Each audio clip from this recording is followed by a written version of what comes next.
Gohan finished and broke Goku's Ultra Instinct, so he evolved after that fight. But soon he returns to reality, and Beerus puts him in his proper place. Open quote, "This is not even close to your peak. You can go much further." Close quote. How will Goku react to this? Subscribe to the channel, leave your like, and activate the little bell. The fight explodes between Goku and Beerus, and it is at this point that the superior instinct begins to fail. Not because of weakness, but because of excessive response. Goku's body reacts to stimuli that Beerus cancels halfway through. The result is invisible wear. Goku keeps dodging, keeps resisting, but his breathing changes. Superior instinct demands absolute emotional neutrality, and Beerus begins to provoke exactly the opposite. He does not humiliate, he does not provoke verbally, he simply demonstrates that he is in total control of the battlefield. Each blow that comes too close reminds Goku that he is not in command. Anyway guys, the question is, who among everyone currently is the best opponent for Goku? If not the god of destruction Beerus, who masterfully used Ultra Instinct against the gods, we cannot give this level to Whis, who is an angel and would win even more easily. But Goku needs to go through a serious fight against the god who seems to be above the others. Come understand this with me guys. In the Dragon Ball Super manga, the fight against the other gods of destruction happens during the survival arc of Universe 7, shortly before the events that lead to the Tournament of Power. And it is presented precisely to reaffirm the real hierarchy among the gods. Zeno orders an exhibition battle between all the remaining gods of destruction. It is not a formal tournament. There are no strict rules nor declared winners, but the objective is simple: to show the level of each one. From the beginning, the scene makes it clear that this is not a common fight. The battlefield is unstable, the ki pressure is absurd, and even characters accustomed to gods feel that they are witnessing something above the normal standard. Beerus stands out immediately. While other gods of destruction go into direct confrontations, exchanging blows and trying to measure strength, Beerus fights in a completely different way. He does not choose a single opponent. He moves through the field neutralizing threats before they even consolidate. His attacks are not exaggerated nor explosive. They are precise, fast, and surgical. He anticipates movements, interrupts advances, and dismantles strategies without showing visible effort. One of the most striking moments of the fight is when Beerus faces several gods at the same time and still maintains control of the situation. While other gods rely on brute force or specific techniques, Beerus uses combat reading, positioning, and perfect timing. He does not waste energy. Every strike has a clear intention. This makes it evident that he is not fighting at his limit, but only using what is necessary to remain dominant. Another important point is that Beerus demonstrates advanced mastery of principles close to superior instinct, even without using it in the same way as Goku. His movements are natural, fluid, and almost automatic, but they still carry intention. This reinforces something Whis had already suggested before. Beerus is constantly trying to approach the state of the angels, but without abandoning his destructive nature. He stays in an extremely dangerous middle ground, combining instinct and conscious will. The fight also shows that no other god of destruction is truly able to corner Beerus. Some manage to exchange blows, others resist for a while, but at no moment is Beerus placed in a real disadvantage. Even when the battle becomes chaotic, with multiple simultaneous confrontations, Beerus remains calm. This contrasts strongly with other gods, who show irritation, excessive effort, or loss of emotional control. The confrontation ends without an official winner, but the message is clear and intentional. Beerus leaves the fight untouched in narrative terms. He does not need to win formally, because his superiority has already been demonstrated. The exhibition serves to reinforce that Beerus is not just a strong god of destruction, but one of the most dangerous and complete among them. It is exactly this scene that underpins the idea that Goku, even with superior instinct, is still below him. Could Goku have chances in a supposed fight against Beerus? Well, the answer is certainly no. He would not currently at least. In terms of ultra instinct of both, Beerus comes out far ahead. Such a comparison is essential because it reveals that Goku and Beerus are not separated only by quantity of power, but by quality, function, and understanding of combat. What Beerus demonstrated against the other gods of destruction was not simply more strength than Goku's superior instinct, but a more complete and mature use of principles that Goku still applies incompletely. The first difference lies in the origin of movement. Goku's superior instinct works from the absence of conscious thought. The body reacts on its own, anticipating attacks and choosing the most efficient response without the mind interfering. This makes Goku extremely difficult to hit and very efficient in direct exchanges. However, this state requires almost absolute emotional neutrality. Whenever Goku becomes too involved, feels pressure, frustration, or urgency, the flow begins to fail. Beerus, on the other hand, does not eliminate thought, he integrates it. Against the other gods, Beerus thinks, chooses, and acts all at the same time. His movements are not automatic, but inevitable. He does not react to the attack, he decides where the fight will happen. The second difference lies in control of rhythm. Goku, in superior instinct, adapts to the rhythm imposed by the opponent. He is perfect at responding, but rarely dictates the pace of the fight for long periods. This became clear in several battles, where Goku starts dominant but gradually loses stability as the confrontation drags on. Beerus does the opposite. In the God's exhibition fight, he constantly interrupts sequences, breaks formations, and prevents any pattern from being established. He does not allow the combat to find comfort.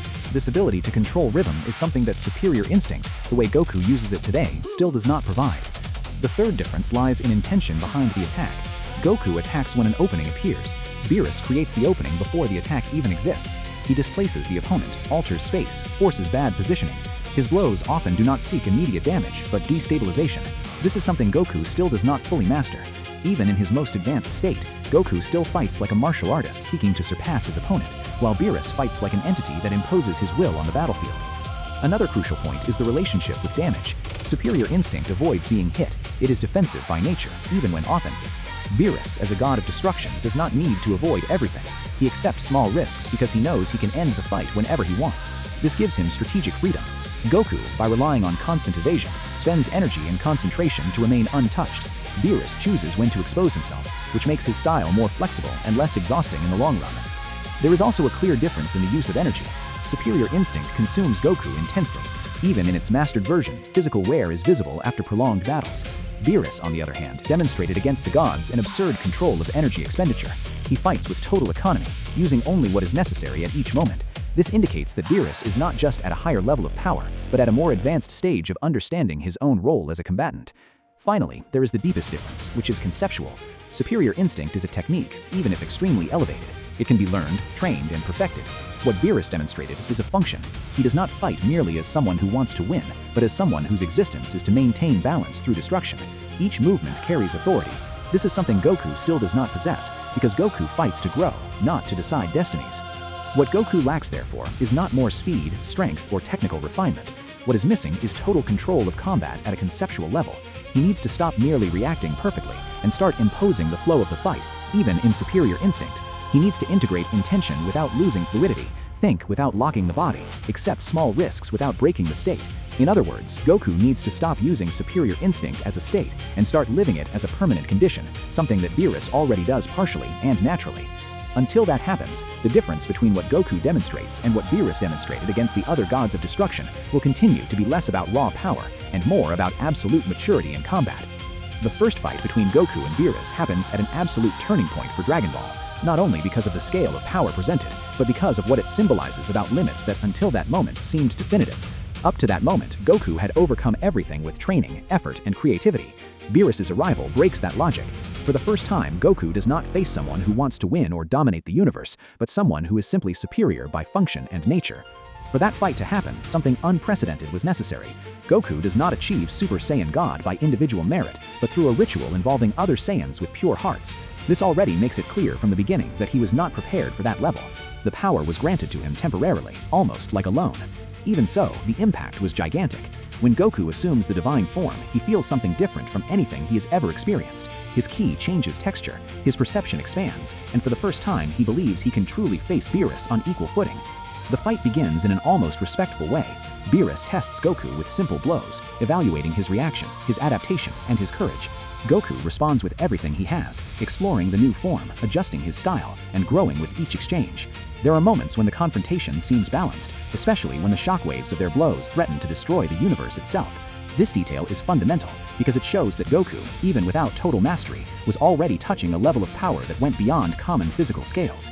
However, what Beerus demonstrates throughout the fight is that he was never truly under pressure. Even when he appears to exert effort, there is always an invisible margin. Beerus controls intensity with absolute precision. He raises the level only sufficient to keep Goku interested and tested. At no moment does he fight with the intention to finish quickly. His objective is to measure how far that Saiyan can go.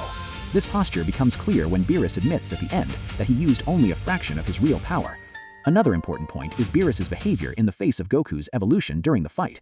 Instead of being bothered, Beerus is amused. He recognizes the growth as something rare and worthy of attention, but not as a threat. This reinforces the mentality. Goku fights to surpass himself. Beerus fights to observe, judge, and decide. Even when Goku loses the divine form and continues fighting at lower levels, Beerus allows the battle to continue, interested in the warrior's spirit, not the immediate result. What Beerus demonstrates there is something that would only become clear years later in the manga. He does not depend on visible transformations, nor on constant explosions of power. His mastery lies in control, reading, and authority over combat. He knows exactly how much power to use, when to use it, and why. This creates a sense of insurmountable distance, even when the exchanged blows seem equivalent. If this fight were to happen now, the scenario would be completely different. Goku would not need a ritual to access divine power. He masters multiple forms, has experience against gods, angels, and cosmic entities, and has reached superior instinct, something that did not even exist conceptually at that time. The fight would no longer be about Goku proving that he can touch the world of the gods, but about trying to remain in it. Even so, Beerus would still have the advantage. The difference now would not be surprise, but depth. Goku today is more technical, more aware, and more dangerous. He could keep up with Beerus for longer, resist better, perhaps even force moments of adaptation. However, Beerus is also no longer the same passive observer as before. The manga made it clear, especially in the exhibition fight between the gods of destruction, that Beerus is an extremely active, refined, and dominant combatant. He does not merely measure power, he imposes hierarchy. What would be different now would be the intention. In the first fight, Beerus was testing. In a new fight, Beerus would be correcting. He would show Goku not only where he is below, but why. The confrontation would stop being a curiosity and would become a lesson. Goku would understand, much more clearly, that achieving superior instinct does not mean surpassing a god of destruction, but only being authorized to see farther. In essence, the first fight was the birth of the divine era in Dragon Ball. A new fight today would be the confirmation that this era still has limits that have not been broken, and Beerus would continue to be the visible guardian of that ceiling, not because Goku did not evolve, but because the path that separates a warrior from a true god of destruction goes beyond strength.